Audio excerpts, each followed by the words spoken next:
Assalamu alaikum wa rahmatullahi wa barakatuh. Brothers and sisters in Islam, this is Abdul Rahman from Islambox Online Quran Academy. Welcome back. Alhamdulillah, we are here with lesson number 3. Let's take a look back and see what we have done so far. Lesson number 1, we learned the Arabic alphabets individually. Lesson number 2, we learned the Arabic alphabets in combined form. Lesson number 3 is the current lesson. In this lesson, we are going to take a step up from Arabic alphabets to Arabic harakas. Now we are going to understand the harakas.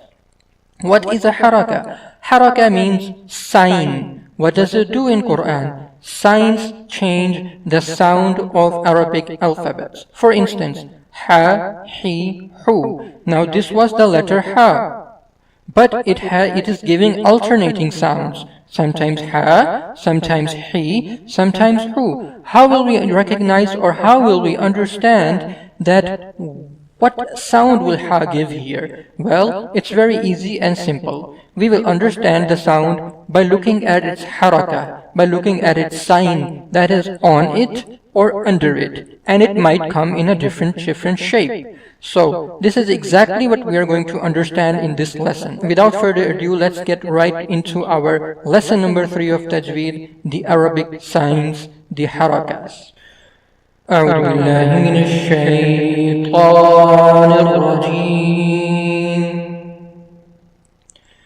بسم الله الرحمن الرحيم. Here we are with the third Arabic lesson. This is a letter. This is a sign. This is a letter. This is a sign. Now you see sign can come on top of the letter, either on the bottom of the letter. Now let's just understand the names of these signs in today's lesson. This sign right here, it is called a mad. Mad. Mad. This is called sukoon. Sukoon. This is called fatha. Fatha. Kasra. Kasra. Dhamma. Dhamma. Standing fatha. Standing fatha.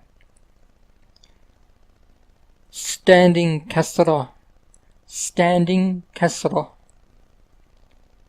Standing dhamma. Standing dhamma. Double fatha. Double fatha. Double kasra. Double kasra. Double dhamma. Double dhamma. Now these were the names of these letters, of these signs, sorry. There is one more sign that comes in the Quran. It will come in further lessons, but we can understand its name in this lesson also. It looks like this. Like the top of a fork. This is shad. Shad. What does it do? What are their functions? That will come later on in their respective lessons. Every sign will have a respective lesson assigned to it. Just worry about the names in this lesson. So again, mad, shad, sukoon, fatha, kasra, dhamma, standing fatha, standing kasra, standing dhamma, double fatha, double kasra, and double dhamma. So let's talk about the sign's shape in detail. So this is mad. It is like a wave. This is shad. This is like a top of a fork. This is as sukoon. It is like a mirror image of sea. This is a slide, and it is fatha when it comes on top of the letter. If the same slide-like shape comes under the letter, it becomes kasra. On top, fatha. on the bottom kasra, and this is like a small circle with a small slide. This is called dhamma. It never comes under the letter, always on top of the letter. This is a fatha, but it is standing. This one was a fatha. This is also a fatha, but it is standing, so standing fatha. This is also a kasra. This is a kasra. This is also a kasra because it's standing, so standing kasra. This is a dhamma. This was a dhamma, but because it's facing upward, it's standing, so it's standing dhamma. These three are called tanween. Tanween means it's an Arabic letter which means double signs. These are also known as tanween. But this is two fathas, so we call it double fatha. This is double fatha. This is double kasra, and this is double dhamma. Okay, let me erase all of it. Now, mad, sukoon, fatha, kasra, dhamma, standing fatha, standing kasra, standing dhamma, double fatha, double kasra, and double dhamma. So fatha, kasra, dhamma is the main thing. This is simple fatha, kasra, dhamma. This is standing fatha, standing kasra, standing dhamma. This is double fatha, double kasra, and double dhamma. These three are also called tanween in Arabic. Now the second thing that we are going to learn is a very important thing here in this lesson. As you can see, in this box it's saying that this is alif, but in this rectangle it's saying that this is hamza. So it's calling this letter alif over here, and it's calling this letter hamza over here. It's the same exact letter, but here it's calling it alif and here it's calling it hamza. Why? Now let's try to understand it. Because the rule is when alif alone or alif with a mad comes, it is called alif. But alif with any other sign like sukoon, fatha, kasra, dhamma, standing fatha, standing kasra, standing dhamma, double fatha, double kasra, double dhamma, it is not called alif anymore. It is then called hamza. Why? We will come to why just in a little bit. Let's understand the rule again first. When alif is alone or alif is with a mad, it is called alif. Let me repeat. Alif alone and alif with a mad is called alif. But alif with any other sign is called hamza. Now we will come to the reason why. Because in Arabic language, alif does not have a sound of its own.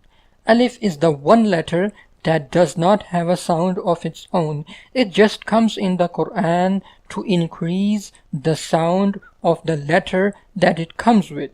That is why when it comes with mad, it does not have a sound of its own. Mad just increases the sound of the letter that it comes with. So that is why alif alone and alif with a mad does not give a sound of its own. That is why it is called alif. But when alif comes with any other letter, it is called hamza, because here the hamza is giving a sound. Sukoon will make the sound of its own. Alif with a fatha will make the sound of its own. Alif with a kasra will make the sound of its own. But alif does not have a sound of its own. Hence, that is why we will not call it alif, but we will call it hamza. Let me repeat. Alif alone and alif with a mad is called alif, but alif with any other sign is called hamza, because when alif comes with any other sign, it has a sound of its own, but alif does not have a sound of its own. That is why we don't call it alif, we call it hamza, to differentiate, to know that here it is going to have a sound of its own and here it is not going to have a sound of its own. So this was lesson number 3, and in this lesson we understood just the names of the signs. Inshallah, in the upcoming lessons, God willing, we will understand their sounds also. But for now, just practice the names of these signs, as this is a very short but very, very important lesson for the upcoming lessons. So in this lesson we understood the names of the signs and one rule, that is the alif and hamza rule. So let me just repeat. The alif and hamza rule was that when alif is alone or with a mad, it will be called alif, but alif with any other sign except from the mad, when it comes, we will not call it alif, but we will call it hamza. I hope you guys understand. Feel free to post your questions down in the comment box below. We will try our level best to give you the reply as soon as possible, and we will also try and make a video for your reply and post it. So for that, in order to get your reply instantly, you have to be subscribed to the channel. It's totally free. Subscribe to the channel and press the bell icon so that you can get notified whenever the next video or your reply video is uploaded. This is Abdul Rahman from Islambox Online Quran Academy. I will see you in the next one, inshallah. Until then, Assalamu alaikum wa rahmatullahi wa barakatuh.